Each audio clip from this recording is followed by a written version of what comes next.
est-ce que vous voyez cette vision là. Dans la vague le surf wala xaw ma boo amee benn élan même quand la vague s'arrête l'eau continue à te transporter. Et son fils Amadou Sall cité ba ci affaire BOA yi. Bon waxoon naa leen que depuis le début. waaw que même Farba qu'on pense qu'il est mon ennemi il est une victime. Farba mi. wax ma leen c'était une victime. waaw ci suñuy waxtaan c'est des gens viennent qui lui disent dimbal ma ci lii. yóbbul ma ko Bahamas nga yóbbul ma ko États-Unis.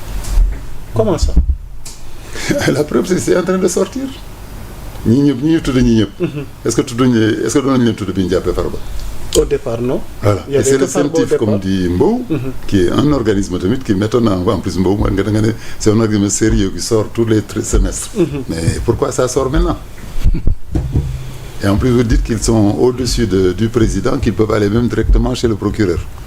Là on retourne sur la rhétorique. Est-ce que la justice est libre par rapport à un gouvernement?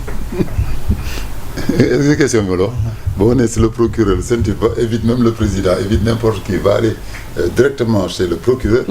Pourquoi les procureurs n'ont pas été activés depuis longtemps? Parce que c'est des actes quand même qui se sont passés bien avant 2023 ou 2019 2023. Donc ça veut dire quand même le président, malgré que les dossiers ne passent pas dans sa main, il avait toujours la possibilité. waaw newoon na dossier yi mi ngi ci de bloquer les dossiers. Est-ce que vous avez la contradiction par rapport au CENTIF? Bien que le CENTIF, je vous dis que moi-même je suis surveillé. Est-ce que xam ngeen ko? loo def? Non, dès que tu achètes quelque chose à l'étranger, un micro, ñun chaque année quand on fait nos déclarations d'impôt am na benn partie boo xam ne c'est la BCEAO qui nous le demande. ñaata xaalis ngeen yóbbu à l'étranger. Ça beaucoup de gens ne le savent pas. Donc ça veut dire que le CENTIF est là, comme vous dites, depuis longtemps et pour tout le monde.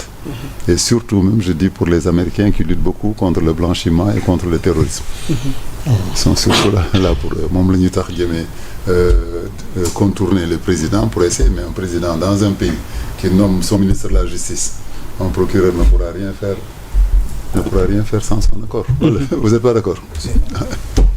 Oui. Donc le dem ngi fi. Donc ça ne m'étonne pas que les enfants, que des chanteurs dans un milieu où il y a l'opulence et aussi Sénégal tey dañu gaaw ci indulgence. Man je vois qu'en tant que médecin rek bu may accompagner malade dans un avion où on peut tout mettre dedans, c'est à peine si on regarde nos papiers. Juste en se disant c'est docteur Niang, il accompagne un malade. Tu vois, avec ton classement rek, ou ta notoriété dans le pays rek, tu arrives à faire des choses, c'est incroyable. On en avait des matelas qu'on appelle des matelas coquilles, loo xam ne tey boo ci moo ba dugaloon 1 milliard day dem kenn du ko ubbi. Tu vois, donc c'est pour ça que ça m'étonne quoi bu ñu ne ñii ay personnalité lañu. Farba Ngom il est xaw ma bras droit sax lañ ko waxee am na benn mission moo demoon. bu ñu ko waxee bras droit du président. kooku aéroport kan mooy fouillé affaire am. benn yoon lañ ko mos a arrêté quand même en France en disant qu'il avait une valise où il y avait de l'argent. Mais combien de fois il était passé avant sans qu'on ne le fouille. Un jeune homme là qui joue la musique là Wally, mais bu ñëwee avec son groupe avec son aura wàcc dans un aéroport. Donc on a vu des trafics même d'êtres humains qu'un autre chanteur a fait. Quand chaque concert il en profitait pour encaisser de l'argent, pour faire avoir le visa à quelqu'un. Donc am na aura booy am boo xam ne à un moment toutes les institutions sont comment ça s'appelle, admirateurs quoi. Admirateurs, ah c'est Youssou Ndour qui passe, ah c'est le journaliste Mbow qui passe, ah bon ok pas de problème, salut, dañ lay garde-vous sax. La confiance ne doit pas exclure quand même le contrôle. Bon, mais c'est quand même, mais il y a toujours, ça ne finira pas toujours comment tu crois. Boo commencé dëng, day fekk xam nañ ko. Boo commencé siiw nii parce que tu fais quelque chose du bien, am na aura bu ñu lay jox boo xam ne tu vas peut-être tomber sur li nga doon wax, est-ce que da ngay des te jub wala da ngay moytu comme ni nga tuddee Youssou Ndour tey que moytu na def na il s'est construit, il a fait attention. Wala est-ce que rapidement on te dit il y a 10 millions, il y a 30 millions ici, nga tomber dedans. Comme ni nga ko waxoon ne vient devenir ministre, il a préféré arrêter de ne pas être ministre.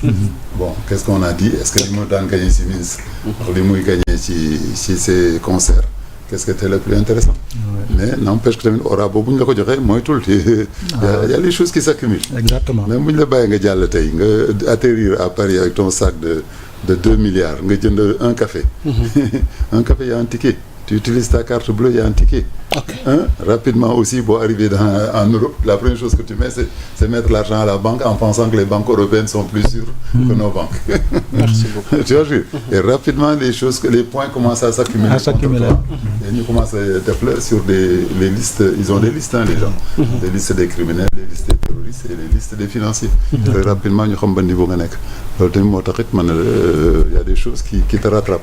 macha allah am na solo wax waaye nag di jégalu internet yi waxtu wee ñu dab Grand Laye li duuf ci nag bi xajul ci cin li on aurait bien aimé gën a yaatal waaye dafa mel ni waxtu wi daal dab nañu mais nag dañ bëgg nga tëjee ak sa commentaire on a vu une apparition de Mame Mbaye Niang ci toile bi là ça fait le tour des réseaux sociaux gëjoon nañ ko gis mu def une apparition est-ce un message à bord d'un avion. Pas de commentaire. Aucun commentaire. waaw yooyu buzzu net bi la quoi des fois internet yi moom. naka revenir moo gën. gisaguñ ko ci dëkk bi. na wàcc AIBD rek moo gën. doy tàggatoo. doo fekk tey siir si ñëpp. waaw. alors docteur Ali Khoudia Diaw vraiment ñu ngi lay jaajëfal ci déplacement beeg dérangement bi. waaw yaa ma sow vraiment. waaw looy tàggatoo. kilifa tey j'ai une journée mouvementée dem naa sax bay recommandé de mais damaa xam ne comme kale woon nga. ñemeetuma ko woon. wallaay wallaay waaw tey dama dem Rufisque bi may ñibbisi. y a un camion qui m'est rentré dedans. un camion waaw. massa donc ma nekk fa di gérer ay détails. massa voilà quoi mais alhamdulilah. ci sunu société bi waaw. waaw ba pare nag yooyu di njëkkante nag di wax rek man damaa noppi rek. ndeysaan waaw noppi rek ni ko sëñ bi toogal rek. ñu woo constat nga dem ma dem. yow li nga def xam nga ko li ma def xam naa ko. waaw moo tax dem naa après nag muy ñibbisee ma xaw a sonn tuuti dem naa bay décommandé mais man a gars yi loolu rek mooy seen phobie dem ba à la dernière minute nga décommandé moom. non ni nga def nii gën ni nga def nii gën. waaw beneen yoon moom dañuy. teel a tàmbali ñu ngi leen di masawu kilifa yi vraiment saa bu leen soxlaa ñu bàyyi lépp li ñuy def ñëw teew waaye lépp ngir yéen ñi nga xamante ni yéen a safoo Sénégal 7 l'actualité à temps réel docteur. tàggoo bu dul tàggatoo.